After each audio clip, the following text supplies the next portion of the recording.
días a todos. Vamos a dar inicio a la Mesa de Política Tributaria Nacional. Vamos a estar viendo un poco los efectos distributivos de los impuestos y algunas propuestas al respecto. Alguna análisis de cuál es la situación actual impositiva y cuál es la perspectiva futura, y los avances en política tributaria que se realizaron en estos últimos años.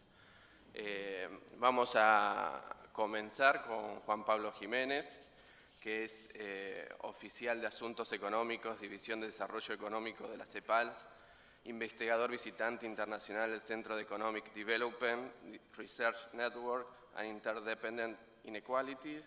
Previamente trabajó como director oficial de la CEPAL en Montevideo y es autor de numerosos artículos y publicaciones en temas de desarrollo económico y políticas tributarias. Él nos va a hablar un poco de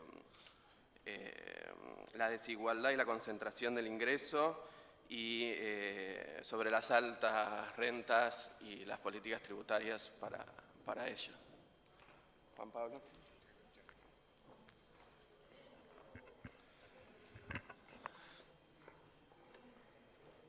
Bueno, buenos días. Primero que nada, un agradecimiento a los organizadores, a la SAP, a la provincia de Buenos Aires. Siempre es un gusto, bueno, volver al país de origen y sobre todo si es en Mar del Plata. La verdad es que muchísimas gracias. Y muchas gracias por la posibilidad que me da a mí y a la CEPAL de presentar una de nuestras principales obsesiones, que es el impacto redistributivo de la política fiscal en América Latina. Hay una aclaración, yo voy a hablar de la región, voy a hablar de América Latina, que hay gente que obviamente sabe mucho más de la Argentina que yo, así que voy a hablar de algunas características más generales de la región. Mi presentación se va a basar en un libro que acabamos de publicar en CEPAL sobre estos temas, que ustedes, bueno, ahí tienen la tapa del libro, y el libro se puede bajar de manera gratuita de la web de la CEPAL, por si alguien tuviera problemas para dormir. Es mucho más sano para dormir que tomar pastillas, así que se los recomiendo. Las motivaciones, mi presentación va a estar organizada de la siguiente manera.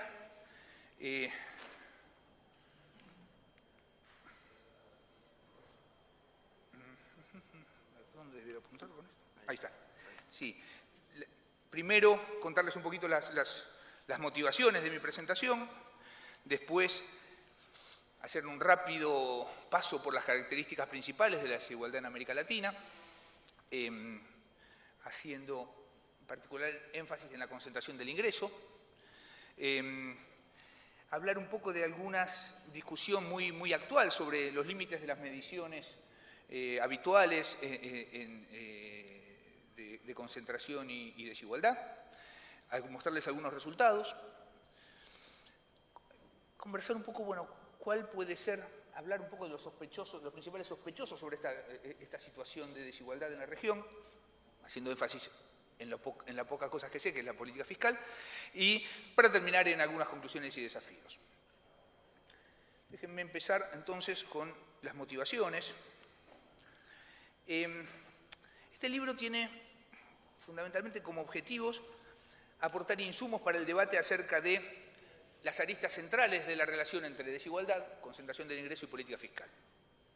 Para eso, fundamentalmente lo que hacemos es comparar la captación del ingreso proveniente de las encuestas de hogares. Ustedes saben que, lo saben, pero si no, cuando uno ve es un poco paradójico. Nosotros hablamos que la desigualdad en la región es multidimensional, pero cuando tenemos que medirla usamos fundamentalmente un solo indicador, que es el coeficiente de Gini, ¿no? El coeficiente de Gini, la forma habitual de medirlo es tomar datos, el origen de los datos son las encuestas de hogares, que, como yo espero poder presentarles y que ustedes me crean, tienen algunos problemas para medir, sobre todo en el nivel más alto, en la parte del top income, como diría Atkinson y Piketty. revisar la evolución de los coeficientes de desigualdad con estas fuentes diferenciales de información, analizar, a partir de esta información, analizar con mayor detalle, ¿no?, la concentración del ingreso en los sectores de ingresos muy altos, estudiar la tributación a estos sectores y posibilidades de reforma y de cómo mejorar el aporte de estos sectores a la... ¿No se me escucha? ¿Así? No hablo, acá puedo decir, habitualmente me pasa que hablo muy rápido, pero estando en la Argentina no me pasa eso. O sea, estamos acostumbrados a hablar rápido, así que espero que no. Y no habiendo traducción ni nada, supongo que no sería un problema. Déjenme entonces pasar a mostrarles un poquito algunos numeritos de desigualdad. Esto es bastante conocido, que a partir del año 2002 se observa un cambio de tendencia en términos de desigualdad en la región. Esto ustedes pueden verlo en el gráfico de la izquierda. Lo que se ve es que hubo entre el 2002 y el 2013 una importante caída en el coeficiente de Gini, medido, vuelvo a decir, en su forma tradicional. Después vamos a charlar un poquito de otras alternativas. No obstante eso, si bien es repetido, no deja de ser impresionante, la región sigue siendo la más desigual del planeta. Eso lo podemos ver en el gráfico de la derecha, en el cual se compara el coeficiente de Gini promedio de América Latina en comparación con otras partes del mundo. Somos campeones del mundo en desigualdad, en ese sentido. Algunas explicaciones de por qué esta caída en la desigualdad. Esta es una... Bueno, no voy a entrar en las explicaciones en particular, digo, si bien lo que se suele decir es que el principal motivo es la caída del diferencial salarial entre trabajadores calificados y no calificados. Lo que sí queda claro, cuando uno revisa toda la literatura reciente sobre la caída de la desigualdad en la región, nadie pone el énfasis, no hay nadie que diga que la caída en la desigualdad tiene que ver con la incidencia del sistema tributario, ¿no? Si bien, de alguna manera, y si hay alguna incidencia por el lado de la política fiscal, tiene que ver fundamentalmente por el lado del gasto. Con lo cual nos parecía que era interesante, y eso va a ser un poco la segunda parte de mi presentación, va a tener que ver con tratar de mirar por qué este bajo impacto distributivo que tiene el sistema tributario en la región. Por ejemplo, esta caída se da en un contexto de crecimiento económico sostenido y caída de la pobreza, y en gran parte este crecimiento se explica por el desarrollo, por el boom de exportación de commodities hacia las economías asiáticas, fundamentalmente hacia la China. Pero bueno, nosotros muchas veces cuando decimos desigualdad hablamos de desigualdad y pobreza, ¿no? Suele ser un mismo capítulo en los libros de la región. Yo voy a intentar hablar de otra arista, de lo que yo creo es la característica principal de la desigualdad en la región, que tiene que ver con la alta concentración del ingreso. O sea, más que de desigualdad y pobreza, de desigualdad y riqueza. Déjenme mostrarles otro grafiquito. Acá lo que vemos es la relación entre el decil más rico y el más pobre, y eso también en esa alta concentración somos también campeones del mundo, lamentablemente. Y esta característica de la desigualdad que se explica por la alta concentración de la riqueza en pocas manos, hace que esta discusión habitual, ustedes se deben acordar, en los 90 solíamos decir, no importa cómo recaudemos, toda la redistribución se debiera hacer por el lado del gasto público, ¿no? Cuando uno habla de política fiscal, de incidencia de política fiscal, claramente en este nivel de desigualdad y con esta característica de desigualdad, el sistema tributario tiene algo que hacer, tiene un rol que jugar, y eso tiene que ver con fortalecer aquellos impuestos que tienen como principio el de capacidad de pago, ¿no? Ustedes acuérdense que uno de los principios de justicia en términos de tributarios es que pague más el que más tiene, ¿no? Y en este sentido, con esta característica, con esta alta concentración y con este alto nivel de desigualdad, la discusión entre si la redistribución hay que hacerla por el lado del gasto o del sistema tributario parece un poquito ociosa, y lo que debiéramos hacer es fortalecer el impacto de la política fiscal neta. Y esto es un poco intento yo que sea uno de los mensajes de la presentación. Otra dimensión, disculpen, hablar rápido tiene sus costos. Otra dimensión tiene que ver con la distribución de la riqueza, que ha sido menos estudiada en la región y en la cual hay menos datos. Pero déjenme mostrarles algunos datos, si la máquina quiere, ahí está. Fíjense ustedes, este es el coeficiente de Gini comparando el ingreso y la riqueza en algunas economías seleccionadas. La fuente de esto no es Oxfam, la fuente de esto no es el Fondo Monetario, para que no haya sospechas de sesgo, o por lo menos de sesgo para un lado. Fíjense ustedes cuánto más desigual es la distribución de la riqueza que el ingreso. Y si ustedes miran cuáles son los 6 países que tienen la distribución de la riqueza más concentrada, hay 3 de los 6, la mitad son de la región, ¿no? Brasil, México y Argentina. Esto seguramente nos pone, de alguna manera nos trae de vuelta la discusión de cómo el sistema tributario, cómo la política fiscal puede de alguna manera atenuar estos niveles de desigualdad. Mostrada vuelvo a decir, estas fotos un poco muy resumidas de cuál es el estado actual de la desigualdad en la región, déjenme un poquito contarles algo sobre la discusión actual sobre desigualdad.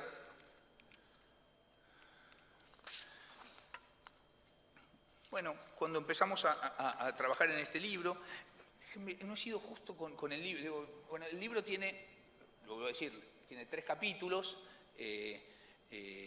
Tiene un capítulo inicial que fue hecho por Verónica Amarante y por mí. Verónica Amarante es la directora de la Oficina CEPAL de Montevideo. El segundo capítulo sobre tributación sobre los altos ingresos, que es elaborado por un viejo conocido de la casa, Juan Carlos Gómez Sabaini y Darío Rossignolo, y un tercer capítulo con un estudio puntual sobre Uruguay, usando microdatos del impuesto a la renta, hechos por investigadores de la Universidad de la República, Andrea Vigorito, encabezado por Andrea Vigorito. Y cuando empezamos a hacer ese trabajo, nuestra idea era, de alguna manera comprender mejor la caída reciente de la desigualdad, de esto que yo un poco les mostraba, visto con el coeficiente de Gini, cuál es la sostenibilidad de esta caída, y discutir sobre la medición de la desigualdad.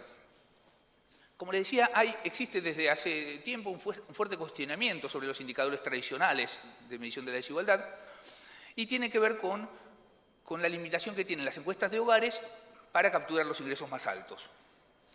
¿Por qué pasa esto? Bueno, por múltiples motivos. Puede ser temas de subdeclaración, de truncamiento, y se han buscado alternativas para poder complementar esa medición. La más habitual, la más utilizada son ajustes. La CEPAL ha trabajado mucho con ajustes a partir del sistema de cuentas nacionales, ¿no? Hay un viejo trabajo del año 85, 87 de Oscar Altimir sobre eso. La CEPAL ha sido en ese sentido medio precursora de ajustar las encuestas de hogares para poder medir mejor, sobre todo en el nivel más alto del ingreso. No obstante, otra posibilidad que ha tenido fuerza en los últimos años es la incorporación de ingresos de registros tributarios como para medir el ingreso. Sobre esa posibilidad trabajamos nosotros, y eso es lo que le voy a presentar a continuación. Entonces, la idea de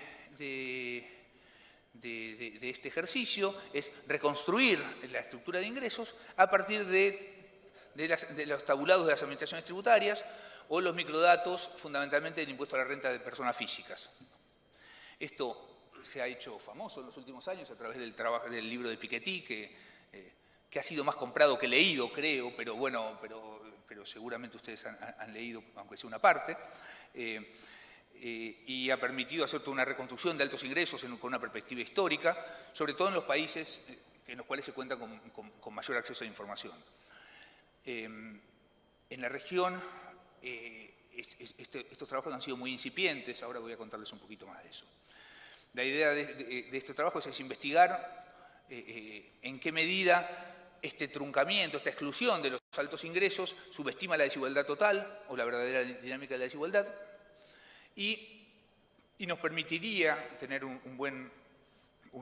hacer un buen ejercicio con estos datos, investigar mejor la vinculación entre desigualdad del ingreso, grupos de concentración de poder y élites, análisis de la capacidad recaudatoria y redistributiva a través de impuestos, y nos permite también desagregar en forma mucho más detallada el décimo decil, ¿no? Ver no solamente, hay muchos estudios, el décimo decil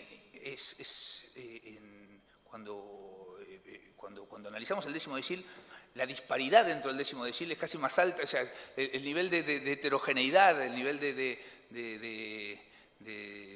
concentración dentro del décimo decil es quizá mucho más alta que en el resto de los deciles, con lo cual tener un buen estudio del décimo decil es importante y eso se puede hacer fundamentalmente a partir de datos de registros tributarios. Eso nos permitiría tener datos del 0,1, del 1%, del 5% de mayores ingresos.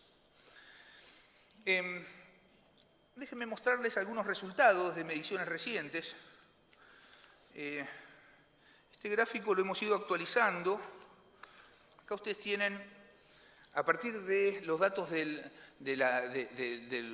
World Top Income, que es este proyecto sobre el cual han trabajado Piketty, Atkinson, Sanz, investigadores internacionales importantes, sumados a algunos estudios más recientes de la región, lo que vemos es, bueno, claramente los países de América Latina se sitúan entre los de más alta concentración, o sea, lo que veíamos con datos de encuestas también lo vemos con datos de registros tributarios. Esto es cuánto, el 1% superior, cuánto se lleva del total del ingreso, y vean ustedes que en 3 países de la región se lleva más del 20%, lo cual es muy, muy alto, un 1% se lleva el 20% del ingreso, y en todo caso es mayor que el dato de Estados Unidos, que suele ser el caso de estudio más extremo cuando se habla de desigualdad. Entonces, la alta concentración sigue siendo un problema y sigue siendo algo que debiéramos estudiar.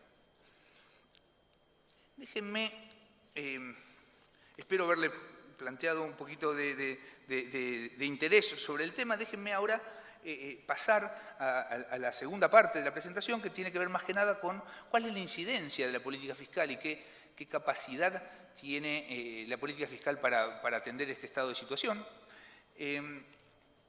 Y esto está referenciado en el libro que les comenté, si bien está más desarrollado en otro trabajo de la CEPAL, que es un trabajo que hemos hecho con Eurosocial sobre incidencia de la política fiscal en América Latina.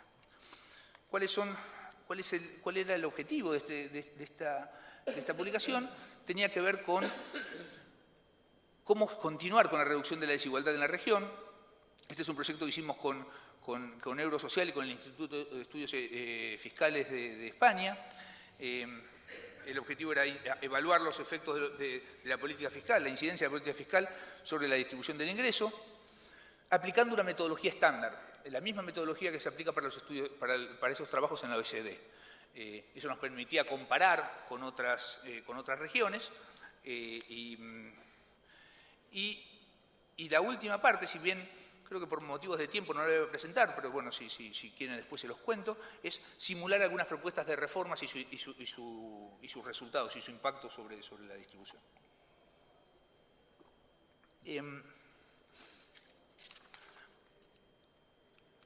¿Cuál es, de qué manera, cuál fue la metodología utilizada? Fundamentalmente, diferenciar entre distintas definiciones de distintos tipos de ingresos. Ahí lo que tomamos es la definición habitual de los trabajos de la OECD. y a partir de ingresos de factores, ingreso de mercado, ingreso bruto, ingreso disponible en efectivo e ingreso disponible extendido.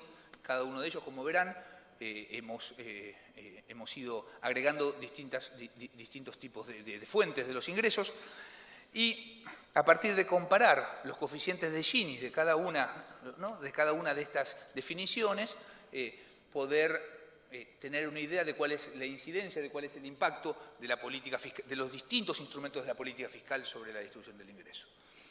Una rápida muestra de los resultados, lo que nos muestra es que la política fiscal juega un papel limitado, algo que ustedes seguramente sospechaban o conocían. La política fiscal juega un papel muy limitado para mejorar la distribución del ingreso en América Latina. Fíjense ustedes, más allá de los resultados por países, cuando van a la derecha, que tienen América, yo no sé si se ve algo, sí, se ve bastante bien, pero cuando ustedes van a la derecha, tienen el resultado agregado de América Latina, baja 3 puntos porcentuales, solamente el coeficiente de Gini, pasando de 0,5 a 0,47 en América Latina, mientras que en la OECD, después de la política fiscal, después de la intervención pública, baja entre 17 y 19 puntos porcentuales. O sea, el impacto es bien significativamente diferente. Y lo que llama la atención es que cuando uno ve el ingreso previo, o sea, el coeficiente de Gini previo a la intervención pública, no son tan distintos, ¿no? Es 0,5 contra 0,47 o 0,49. O sea, lo que falla es fundamentalmente la redistribución a partir de la intervención pública, ¿no? Y quizás menos el ingreso previo a la intervención. Déjenme desagregar esta reducción de desigualdad a partir de los instrumentos utilizados. Bueno, como resulta obvio, digo, no lo podemos pedir al sistema tributario que haga cosas que no, o sea, que sea más importante que las pensiones y las transferencias públicas en la redistribución, ¿no? Digo, como resulta obvio, el impacto de las pensiones y las transferencias públicas es más significativo que el del impuesto a la renta, ¿no? que es el tercer instrumento que analizamos acá. Dependiendo de los países, las pensiones son más o menos significativas y dependiendo de los países, las otras transferencias públicas, fundamentalmente programas de transferencias condicionadas o planes de empleo, son importantes o no. Pero siempre lo que vemos es que la participación del impuesto a la renta es reducido cuando comparamos con los instrumentos del lado del gasto. Otra manera de demostrar esto es analizando en dos ejes, el Gini antes y después de la intervención la intervención pública. Eso lo podemos ver en este gráfico. Fíjense ustedes, el Gini antes de transferencias está en el eje horizontal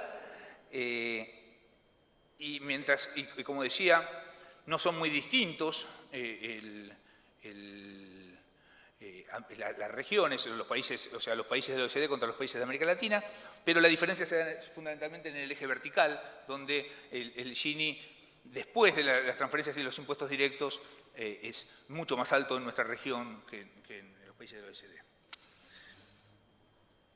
Como intenté sobrevolar, la debilidad de la intervención pública en la región se da fundamentalmente a partir del impuesto a la renta. Déjenme un poquito hablar del impuesto a la renta. ¿Qué pasa con el impuesto a la renta en la región? Una manera es que es poco progresivo.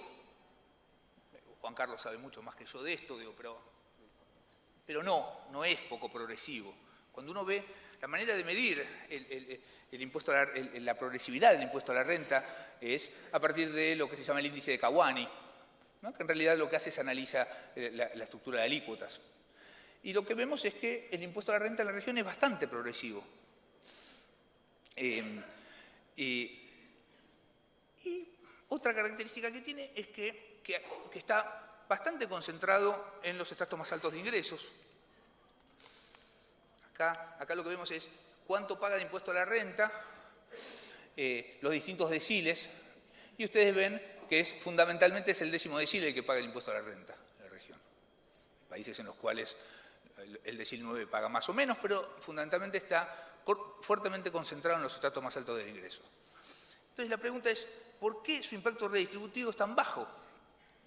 Y fundamentalmente tiene que ver con que es acotado por su reducida recaudación. El impuesto a la renta recauda poco en términos relativos en la región. Cuando yo no estoy mostrando números del sistema tributario de América Latina, pero cuando uno compara América Latina con los países desarrollados o con la OECD, la principal diferencia tiene que ver con la recaudación. El impuesto a valor agregado clasificamos a semifinales en la Copa del Mundo. El impuesto a la renta sobre sociedades, estamos ahí, quizás en cuartos de final, pero en el impuesto a la renta personal no pasamos las eliminatorias, ¿no? Es mucho más bajo en términos de recaudación. En términos de recaudación y en términos de su composición y su capacidad redistributiva. Acuérdense, el impuesto a la renta tiene dos partes, la parte de personas y la parte de sociedades. En América Latina se recauda el 70% del impuesto a la renta, está recaudado sobre sociedades y el 30% sobre personas. En la OCDE es exactamente al revés. El 70% es impuesto a la renta personal, 30% de impuesto a la renta sobre sociedades. Eso hace que el músculo redistributivo del impuesto a la renta sea muy bajo en la región. Fundamental. Ustedes acuérdense, cuando hablamos de tributación directa versus tributación indirecta, el impuesto directo por naturaleza es el impuesto a la renta personal. El impuesto a la renta sobre sociedades, dependiendo de la estructura de mercado, es posible trasladarlo, que se convierta en que su incidencia sea trasladada al consumidor, ¿no? Entonces, su impacto directo, o sea, su naturaleza de tributo directo es más cuestionada, ¿no? Entonces, el impacto redistributivo del impuesto a la renta personal es mucho más fuerte.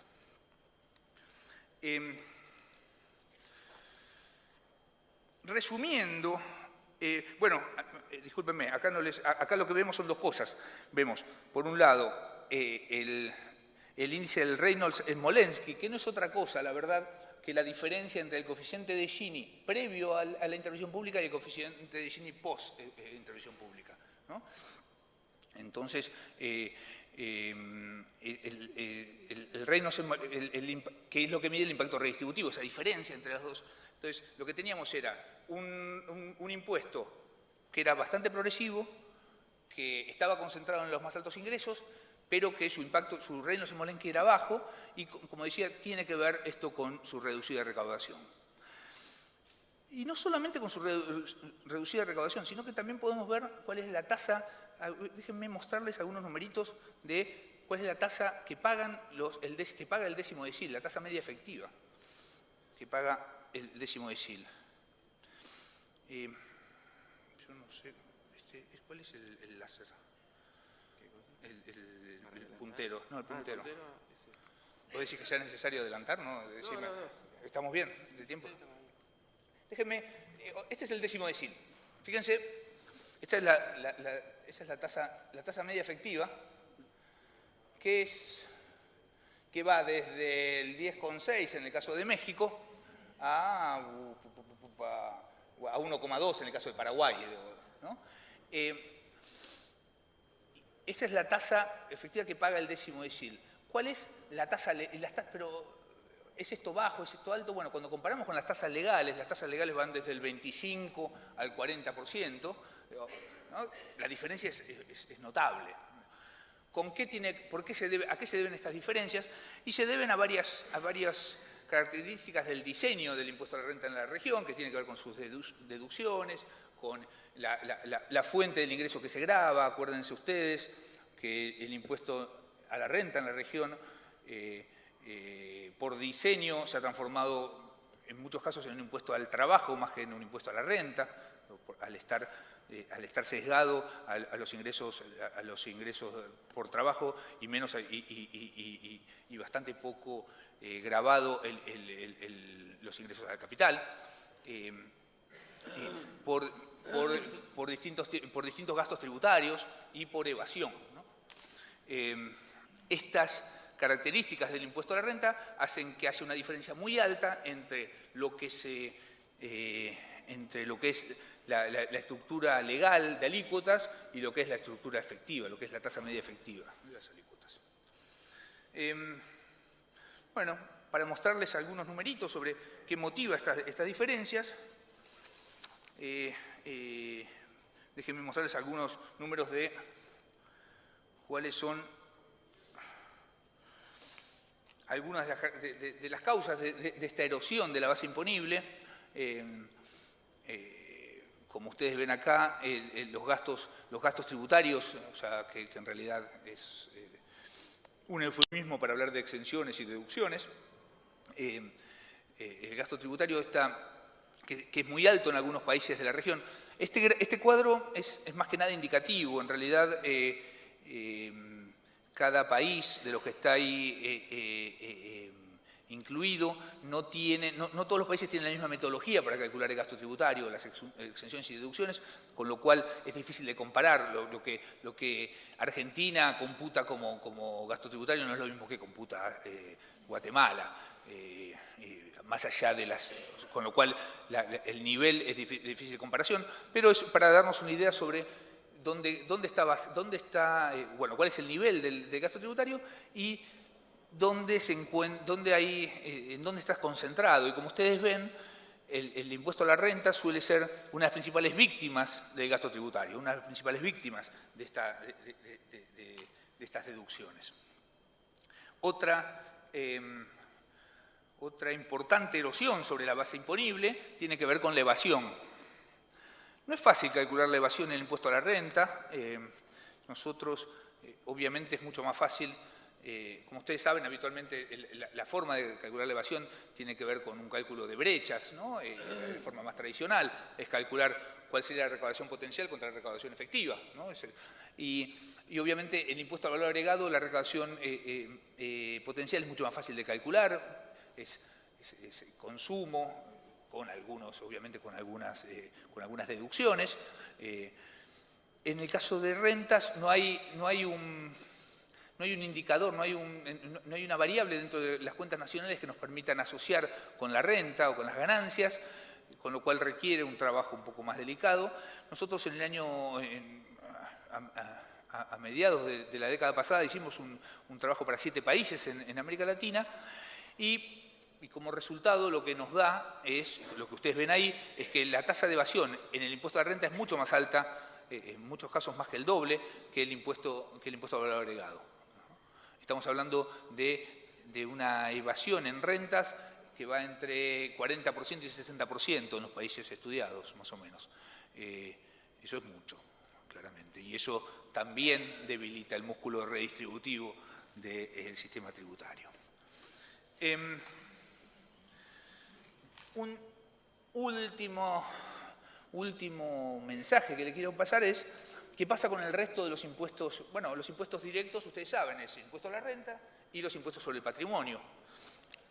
Uno podría pensar, bueno, está bien, estamos mal en el impuesto a la renta, pero estamos bien en el impuesto al patrimonio. No es así. El impuesto al patrimonio también la región tiene debilidades. Déjenme rápidamente mostrarles algunos numeritos. Ustedes ahí ven, si uno empezara por la derecha, viendo cuánto es el total de patrimonio en América Latina contra el total de patrimonio en la OECD, diría, no sé si estamos tan mal, es 1,8 en el caso de la OECD, es 1% en el caso de América Latina. Pero cuando uno discrimina el total de cuánto se recauda en impuestos patrimoniales, América Latina, la recaudación es muy fuerte en términos de transacción, del impuesto al cheque, del impuesto a las transacciones financieras, o sea, que en la clasificación habitual de los tributos suele considerarse un impuesto patrimonial. Hay discusión sobre esto, ¿no? Algunos autores dicen que debiera ser un impuesto sobre transacciones. Hacer un impuesto sobre transacciones debiera ir en otra clasificación. Nosotros ahí la separamos y lo que vemos es que claramente es bastante más débil cuando uno netea el impacto del impuesto sobre transacciones financieras y impuesto al cheque, que eso lo vemos en el subtotal. Vemos que la diferencia entre la región y entre el OECD es mucho más grande. Para terminar, una serie de conclusiones. Nosotros creemos que el análisis de los tramos más ricos de la población resultaría muy útil en la medida de que nos permitiría complementar las mediciones convencionales sobre desigualdad, de alguna manera, y no pensándolo como que eso nos permitiría reemplazar los indicadores tradicionales, sino que nos permitiría complementarlos, compatibilizarlos con las declaraciones juradas y con los datos obtenidos por registros tributarios. Esta línea de trabajo, que ha sido muy activa en los últimos años en el mundo, en el caso de América Latina es bastante más débil. Como yo le mostré, existen pocos casos de estudios en la región, eran 5 o 6 los que les mostré. Sería bueno poder profundizarlos, actualizarlos, porque en los casos que tenemos algún estudio son una fotografía y no nos permiten ver la película de cómo evoluciona esa desigualdad y ese impacto redistributivo de la política fiscal.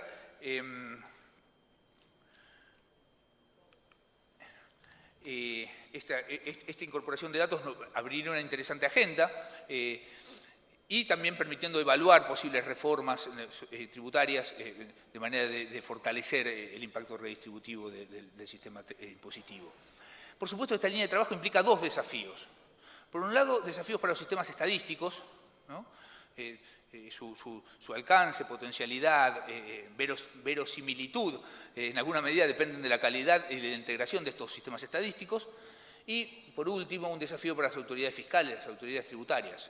Para la continuidad de la medición se precisa un acceso regular a registros tributarios de manera de poder actualizarlo. Esto era lo que les quería decir, espero que les haya sido útil. Muchas gracias.